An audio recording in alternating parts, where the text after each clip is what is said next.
প্রিয় শিক্ষার্থীরা, কেমন আছো তোমরা? ষষ্ঠ শ্রেণীর বিজ্ঞান ক্লাসে তোমাদের সবাইকে স্বাগত জানাচ্ছি। তোমাদের সাথে বরাবরের মতো আছি আমি মুমতাহিনা মুশতারি, তোমাদের বিজ্ঞান শিক্ষক। শুরু করছি ষষ্ঠ শ্রেণীর বিজ্ঞান ক্লাস। আজও আমরা তোমাদের বিজ্ঞান বইয়ের পঞ্চম অভিজ্ঞতা চলো নৌকা বানাই, এই অভিজ্ঞতার আমরা গত পঞ্চম এবং ষষ্ঠ সেশনের ক্লাস শেষ করেছি, তাই না? আজকে আমরা সপ্তম সেশনের ক্লাসটি করব। কেমন? তাহলে চলো আমাদের ক্লাসটি শুরু করি। চলো নৌকা বানাই, এই অভিজ্ঞতার সপ্তম সেশনের ক্লাস। আচ্ছা, গত ক্লাসে আমরা কি করেছিলাম? আমরা নৌকার কিছু মডেল বানানোর চিন্তা করেছিলাম, কিছু পরিকল্পনা করেছিলাম যে আমরা প্রত্যেক দলে একটা করে নৌকা বানাবে, ছোট্ট করে নৌকার একটা, আসলে নৌকা না, নৌকার একটা মডেল বানাবে যেটি কিনা পানিতে ভেসে থাকতে পারে এবং কিছু না কিছু ওজন নিয়ে ভেসে থাকতে পারে। তো তোমরা নিশ্চয়ই খুব সুন্দর করে পরিকল্পনা করেছিলে এবং সবাই বাসায় করেছো। সবাইকে নিয়ে এসেছো? তোমাদের দলের কাজগুলো কি সবাই সাথে করে নিয়ে এসেছো? বাহ, খুব ভালো। তোমাদের পরিকল্পনা খুব ভালো ছিল, তোমাদের মডেলগুলোও কিন্তু খুব সুন্দর হয়েছে। চমৎকার, তোমরা খুব সুন্দর বানাতে পেরেছো। তাহলে আজকে আমরা কি করব? আমরা এই নৌকাগুলো বা তোমাদের এই যে বানানো ছোট্ট ছোট্ট চমৎকার সুন্দর সুন্দর নৌকাগুলো আমরা পানিতে ভাসাবো এবং এর মধ্যে কিছু ওজন দিয়ে দেখব যে কোন দলের নৌকা কেমন ওজন নিয়ে ভেসে থাকতে পারছে এবং কখন এটি ডুবে যাচ্ছে। ঠিক আছে? কি, কেমন হবে? ভালো হবে না? সবাই দেখতে চাও তো? আচ্ছা, ঠিক আছে। তাহলে চলো আমরা এখন এই নৌকাগুলো ভাসানোর চেষ্টা করি। তা আমরা এখন কি করব?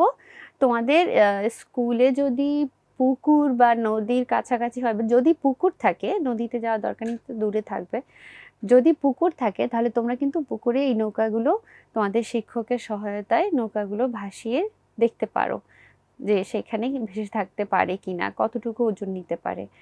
আর যদি সেটা সম্ভব না হয় তাহলে তোমরা ক্লাসরুমেই একটা পাত্রে পানি নিয়ে সেখানে এক এক করে প্রত্যেকের নৌকাগুলো পানিতে দিয়ে এর মধ্যে কিছু কিছু অল্প অল্প করে ওজন দিয়ে দেখবে যে কতক্ষণ পর্যন্ত এই নৌকাগুলো ভেসে থাকে। প্রত্যেকেরটাই করতে হবে একটা একটা করে।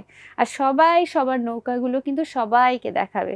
তোমরা ক্লাসে নিজেরা যেমন সবাই দেখতে পাচ্ছ, সেই রকম তোমরা অন্য ক্লাসের শিক্ষার্থীদের দেখার জন্য ব্যবস্থা করতে পারো। প্রয়োজনে তোমরা ক্লাসের বাইরে বারান্দায় এই নৌকাগুলো প্রদর্শনীর জন্য রাখতে পারো। কেমন?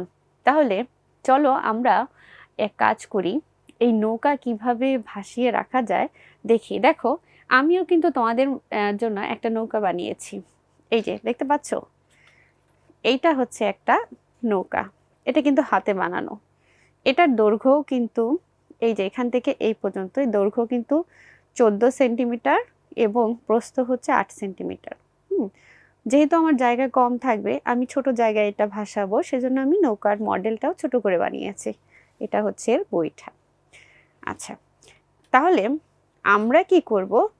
তোমরা তোমাদের মতো করে করবে আর আমি যেভাবে দেখিয়ে দিচ্ছি তোমরা সেইভাবে চেষ্টা করতে পারো। তাহলে এখন আমরা এই নৌকাটা পানিতে ভাসিয়ে দেখবো এটা ভেসে থাকে কিনা এবং কত ওজন নিয়ে এটা ভেসে থাকতে পারে। কেমন? আচ্ছা, আরেকটা ব্যাপার হচ্ছে, আমরা যখন এর মধ্যে ওজন দিব বা কোনো ভার দিব, তোমাদের কাছে যদি ওজন মাপার মেশিন থাকে তাহলে তোমরা সেই মেশিনে ওই বস্তুগুলোর ভর বা ওজন মেপে একটা একটা করে এই নৌকার মধ্যে রাখবে এবং দেখবে যে কত ওজন পর্যন্ত এটা নিতে পারছে, ভেসে থাকতে পারছে। আর যদি তোমাদের কাছে ওজন মাপার মেশিন না থাকে তাহলে কি করবে? প্রত্যেক দলের নৌকায় একই জিনিস, একই আকৃতির একই জিনিস প্রত্যেকটা নৌকায় চাপাবে। তাতে কি হবে? প্রত্যেকটা নৌকায় একই পরিমাণ ওজন দেয়া হবে। এখন দিলে কি করব? আমরা কি বুঝবো এতে? যে একটা একটা করে দিতে থাকবো এবং দেখতে থাকবো যে কখন নৌকাটি ডুবে যায়, কোন নৌকা বেশি ভার নিতে পারে, কোন নৌকা কম ভার নিতে পারে, কোন দলেরটা কেমন হলো। ঠিক আছে? তাহলে চলো আমরা এই পরীক্ষাটা করা শুরু করি। তাহলে দেখো, আমরা একটা বোল নিলাম, যে বোলে আমাদের নৌকাটি আমরা ভাসিয়ে দেখব, ঠিক আছে? তাহলে এর মাঝে কিছু পানি দিয়ে দেই।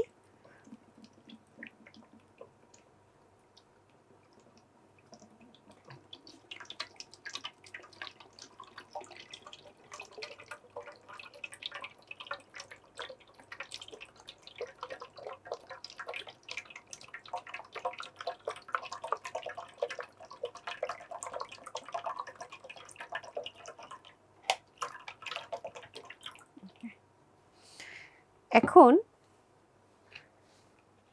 এই যে আমাদের বানানো নৌকাটি আমরা এই পানিতে ভাসিয়ে দেব। এই কি দেখতে পাচ্ছ, নৌকাটি ভেসে আছে না? ওকে, এখন কি করব, আমাদের নৌকা ভাসানো হয়ে গেছে। এখন আমরা এর মধ্যে এক এক করে কিছু ওজন দিব। দেখো আমার কাছে একটা কয়েন আছে, এই কয়েনটার একটা ভর আছে, তাই না? এই কয়েনটা আমি এতে দিলাম, দিয়ে দেখবো এটা ভেসে থাকে কিনা। বাহ, চমৎকার, ভেসে আছে। এরপর আমি আরো কিছু ভর দেব আমার হাতের পাশে বা তোমাদের কাছে যা থাকে। তবে একটা কথা মাথায় রাখতে হবে যে তোমরা যাই দিবে প্রত্যেকটা নৌকায় কিন্তু একই জিনিস দিয়ে দেখতে হবে। তাহলে আমার কাছে একটা বড় পিংপং বল আছে, এটাও একটু দিই। দেখো এখনো ভেসে আছে। এখন ধীরে ধীরে আমি এর ওজন বাড়াতে থাকবো এবং দেখব যে কতক্ষণ পর্যন্ত এটা ভেসে থাকে। দেখো আমার কাছে আরো কিছু মার্বেল আছে এবং সবগুলো একই আকৃতির। তাহলে এখান থেকে আমি একটা একটা করে দেওয়া শুরু করব। ওকে, এখনো ভেসে আছে। সব এক পাশে চলে গেলে তো এমনিই ডুবে যাবে।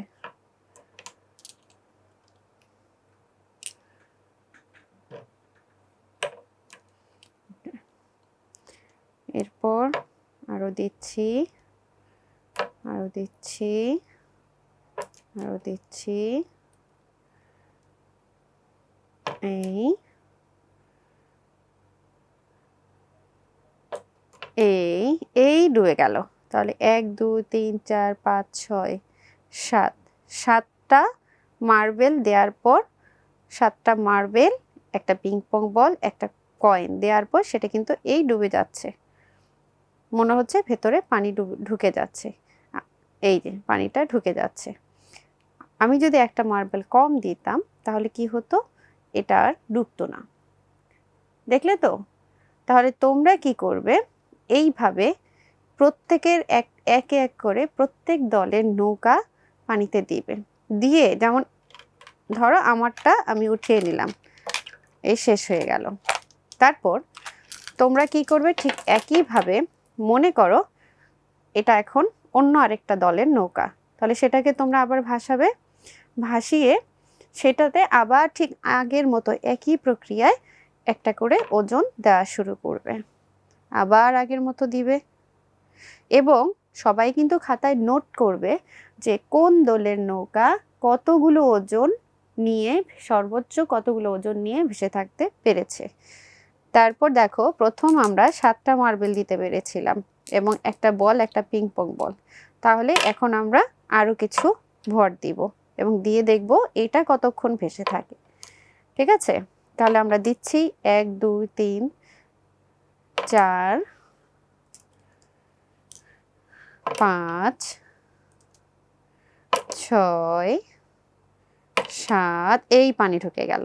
এটাতেও কিন্তু 7টার বেশি আর নিতে পারলো না, 7টা দেওয়ার সাথে সাথে ডুবে গেল। কেন হলো তো বলো তো?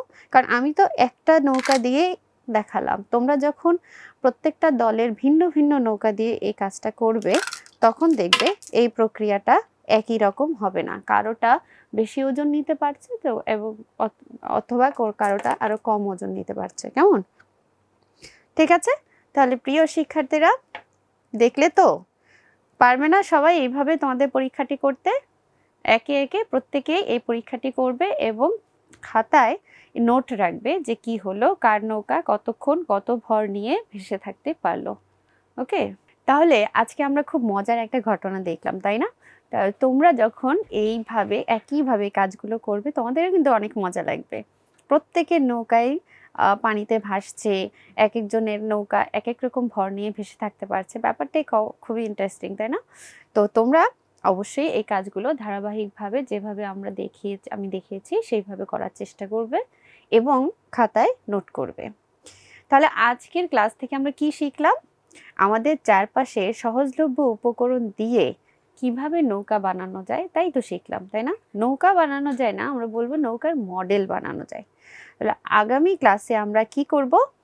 আগামী ক্লাসে আমরা কোন নৌকা বেশি ওজন নিয়ে ভেসেছিল এবং কি কারণে সেটি বেশি ওজন নিতে পেরেছে বা অন্যটি কেন অন্যগুলোর মতো এত ওজন নিতে পারেনি তা খুঁজে বের করার চেষ্টা করো। তোমরা বাসায় একটু ভেবে দেখবে যে কার নৌকাটা বেশি ওজন নিয়ে ভেসেছিল এবং এর কারণ কি ছিল, আর যারটা বেশি ওজন নিতে পারেনি তারই বা কারণ কি ছিল। ওকে, তারপর নেক্সট ক্লাসে আমরা সেটা খুঁজে বের করার চেষ্টা করব এবং বিস্তারিত আলোচনা করব। প্রিয় শিক্ষার্থীরা, তাহলে আজকের ক্লাসের নীতিবিধানের শিক্ষণীয় বিষয় বরাবরের মতোই আজকের শিক্ষণীয় বিষয় আছে একটা। আজকের বিষয় হচ্ছে প্রতিশ্রুতি। তোমরা কি প্রতিশ্রুতি দাও কাউকে? নিশ্চয়ই আমরা প্রত্যেকেই কখনো না কখনো কারো না কারো কাছে কোনো না কোনো বিষয়ে প্রতিশ্রুতিবদ্ধ হই, তাই না? প্রতিশ্রুতি কি? প্রতিশ্রুতি হলো কোনো কারণ বা কাজের প্রতি নিবেদিত হওয়ার গুণ। অর্থাৎ আমরা যখন কোনো কাজে করার সিদ্ধান্ত নিই, সেটা যখন প্রতিশ্রুতিবদ্ধ হই, অর্থাৎ আমি সেই কাজটা মনে মনে কল্পনা করি, যে ভাবি যে আমি সেটা করব এবং সেই কাজটা করে দেখাই, সেটাই হলো প্রতিশ্রুতি। অর্থাৎ তুমি কাজের প্রতি নিবেদিত, তুমি কাজটা করার পরিকল্পনা করেছো, প্রতিজ্ঞা করেছো এবং প্রতিজ্ঞা অনুযায়ী কাজটা করে দেখিয়েছো। এটা কিন্তু মানুষের খুব ভালো একটা গুণ। প্রতিশ্রুতি দিয়ে কখনো প্রতিশ্রুতি ভঙ্গ করতে হয় না। এই গুণটা মানুষকে জীবনে সফল হতে সহযোগিতা করে। তো আজকের ক্লাস এখানে শেষ করছি। সবাই ভালো থাকো, সুস্থ থাকো। আগামী ক্লাসে তোমাদের সাথে আবারও দেখা হবে। সবাইকে অসংখ্য ধন্যবাদ।